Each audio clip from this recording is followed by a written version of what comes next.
Mesdames et messieurs, bonjour et bonne année à tout le monde, à tous les pays africains et pour tous les peuples africains frères et une année pleine de paix et de prospérité à tous les Africains.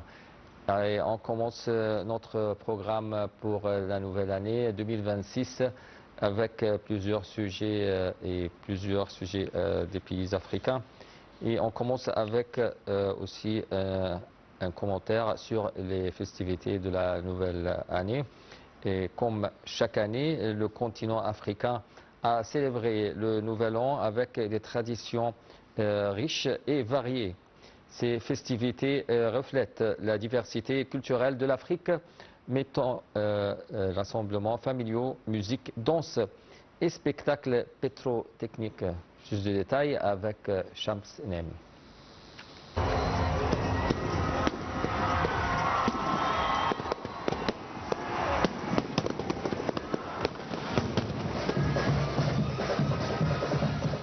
Chaque année, l'Afrique célèbre le Nouvel An avec des traditions uniques et colorées, reflétant la diversité culturelle du continent.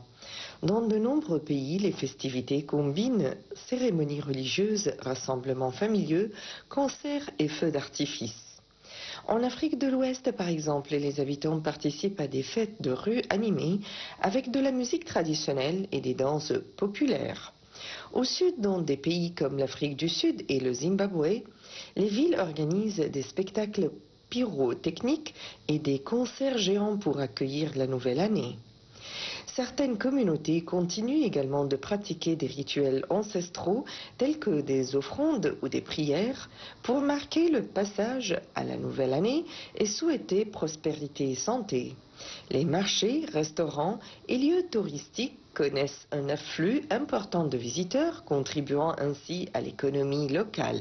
Ces célébrations reflètent non seulement la joie et l'optimisme pour l'avenir, mais aussi la richesse et la diversité des cultures africaines où tradition et modernité se mêlent harmonieusement.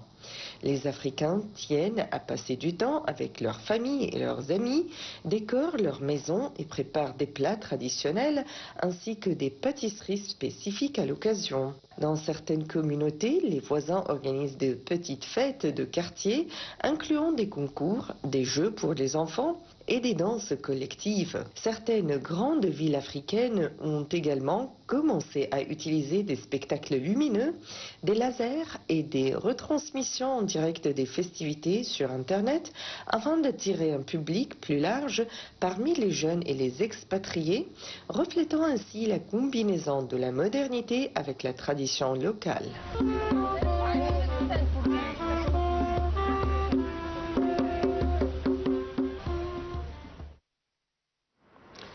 Et de retour en Égypte où se déroulent les élections législatives pour le vote du second tour de la première phase des élections du Conseil des députés où se poursuit à l'étranger dans 27 des 30 circonscriptions annulées. Le vote à l'intérieur du pays aura lieu samedi et dimanche. Les résultats seront annoncés le 10 janvier.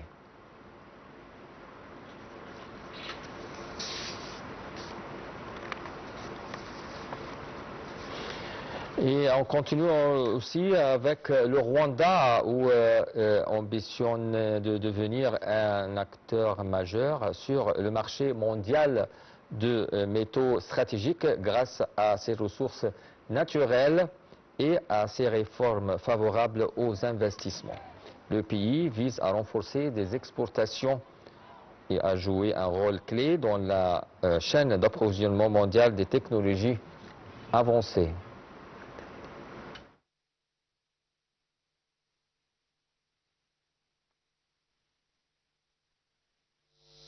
Le Rwanda renforce sa position sur le marché mondial des métaux stratégiques, des ressources essentielles pour les technologies de pointe, notamment les batteries, l'électronique et les énergies renouvelables. Le pays déjà reconnu pour son exploitation de l'étain, du tungstène et du coltan cherche à élargir ses exportations à attirer des investissements étrangers dans le secteur minier.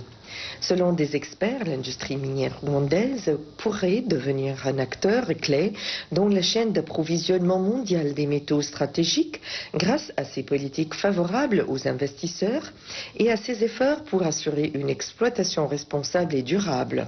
Le gouvernement rwandais met également l'accent sur la transformation locale des minerais afin de maximiser la valeur ajoutée et de créer des emplois pour la population.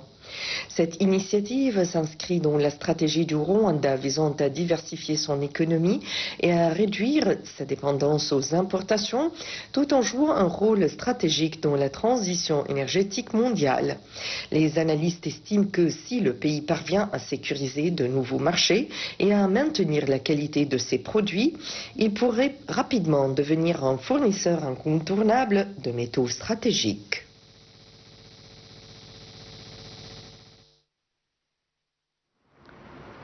La mission d'observation électorale de la Communauté économique des États de l'Afrique de l'Ouest, la CEDEAO, s'est félicitée du climat calme ayant marqué l'élection présidentielle guinéenne, tout en relevant des dysfonctionnements limités. La mission de la CEDEAO relève un taux de participation relativement satisfaisant et un climat calme depuis l'ouverture jusqu'à la clôture des bureaux de vote.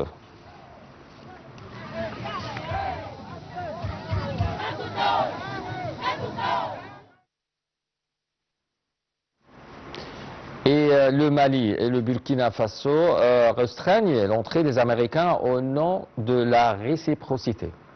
Le Mali et le Burkina Faso ont annoncé l'instauration de restrictions d'entrée pour les ressortissants américains. Cette décision intervient en réaction à la décision de Washington d'interdire l'octroi de visas à plusieurs nationalités, dont celle des deux pays sahéliens.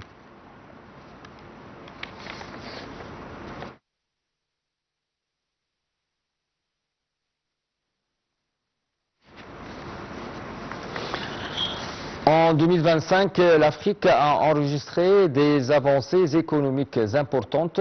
La croissance s'est accélérée, de grands projets d'énergie et d'infrastructures ont été lancés. Cette intégration économique continentale s'est renforcée. Ce rapport met en lumière les principales réalisations et perspectives économiques du continent pour l'année écoulée. Le bilan économique de l'Afrique se réalise dans principaux points en 2025, dont la croissance économique accélérée malgré les défis. Le taux de croissance prévu pour l'économie africaine est passé de 3,3% en 2024 à environ 3,8% à 3,9% en 2025, avec une prévision de poursuite du redressement à 4% en 2026. Cela témoigne de la résilience des économies africaines face aux pressions mondiales. Grands projets dans l'énergie et les infrastructures. Le corridor de l'Abitou progresse dans le développement des infrastructures de transport entre l'Angola, la République démocratique du Congo et la Zambie, avec un important soutien financier européen, augmentant ainsi l'efficacité de chaînes de transport et de logistique. Il y a aussi le renforcement de l'intégration économique continentale qui s'explique dans de grands événements économiques qui ont eu lieu en Algérie sous l'égide de l'intégration continentale, rendant des milliers de participants et aboutissant à la signature de contrats d'une valeur de plus de 48 milliards de dollars entre les pays africains et des partenaires économiques. On témoigne aussi le renforcement de la présence internationale et l'extension des partenariats. L'Afrique du Sud, qui a accueilli pour la première fois le sommet du G20 sur le sol africain, mettant en lumière des questions telles que l'allègement de la dette des pays en développement, la création d'emplois et le financement de l'action climatique. L'Union africaine a pour sa part fortement poussé à la réforme de la structure financière internationale pour améliorer l'accès au financement conditionnel et soutenir l'investissement dans les infrastructures, l'énergie et les services.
L'économie africaine a témoigné d'une avancée efficace à l'année 2025 et surtout dans les efforts visant la mise en œuvre de l'accord du commerce continental africain.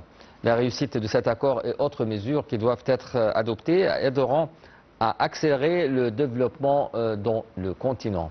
Pour savoir plus de détails sur ce sujet, avec nous en ligne, Dr Imam Khalil, expert en économie. Bonjour, Dr Imam. Bonjour, monsieur. Bonne année. Bonne année, meilleurs vœux. Alors, Dr Imam, comment évaluez-vous le taux de croissance économique de l'Afrique en 2025 et comment se compare à celui de 2024? Oui, en fait, si on regarde le taux de croissance en Afrique pour l'année 2005, on va estimer qu'il y a une forte augmentation dans le taux de croissance, c'est-à-dire, selon l'estimation, environ 0,9%. C'est-à-dire en 2004, le continent africain est arrivé à 3,3% de croissance économique. Mais pour cette année, l'estimation dit qu'on arrive à 4,2%. Cette croissance économique qui est augmentée environ 0,9% est liée à beaucoup des éléments. Car il y a pas mal de développement dans plusieurs secteurs économiques dans le continent africain. Mais quand même, si on regarde la variation régionale en termes de croissance économique, on va trouver que l'Afrique de l'Est vient en premier, car il y a un taux de croissance cette année en moyenne 5,9%. Le taux les moins les moins augmentés, c'est l'Afrique australe qui présente 2,2%. Si on regarde, parce que l'Égypte présente une partie de l'Afrique du Nord, on va voir que le moyen de taux de croissance c'est 3,6%. Donc c'était une année, on peut dire, très bien en termes de développement économique dans tous les continents. Docteur, et même à cet égard pour la croissance, le taux de croissance économique, il y a toujours une question très importante, et comment les Africains peuvent se profiter des matières premières. L'Afrique est très riche avec des matières premières et comment peut-elle utiliser ces moyens pour améliorer plus ce taux de croissance et le développement économique? Oui, c'est une très bonne question, car maintenant l'Afrique exporte moins de produits matières premières, je parle sur le produit agricole. Il y a pas mal d'industries maintenant, industries agro-industrielles, qui donnent des valeurs ajoutées pour les exportations agricole de l'Afrique, c'est qui a participé et augmenté le taux de croissance dans tout le continent. Bien sûr, maintenant, il y a beaucoup de travail en termes d'infrastructure, en termes de modifier le système financier afin d'être en harmonisation avec le système mondial. Et tout ça, bien sûr, participe pour augmenter petit à petit notre taux de croissance et participer au développement économique de façon intensive. Très bien. Et pour un autre sujet, comment les pays africains avancent-ils vers la mise en œuvre de la zone de libre-échange continentale africaine, le ZLECAf? Oui, en fait, le zone de libre-échange africain, c'était un accord signé par tous les pays de l'Afrique, environ 54 pays. Il était notifié par 48. Et si on regarde pour l'année 2024, on va voir que cet accord était utilisé pour 32 pays sur les 54, c'est pas mal déjà. Et bien sûr, cet accord, il est pour faciliter les échanges commerciaux de produits, des échanges financiers et tous les types d'échanges entre les pays africains. Et il est estimé qu'on arrive en 2030 à 450 milliards de dollars de valeurs d'échange entre les pays africains. Et bien sûr, si tout va bien, cet accord va lutter contre la pauvreté en Afrique. Il y a beaucoup d'études qui estiment si tout va bien, cet accord va participer de diminuer la pauvreté en Afrique pour environ 30 à 50 millions d'habitants. C'est bien. Et je crois aussi que l'Égypte a un rôle important dans la mise en œuvre de la zone de libre-échange. Et il y aura un profit mutuel entre l'Égypte et les pays africains.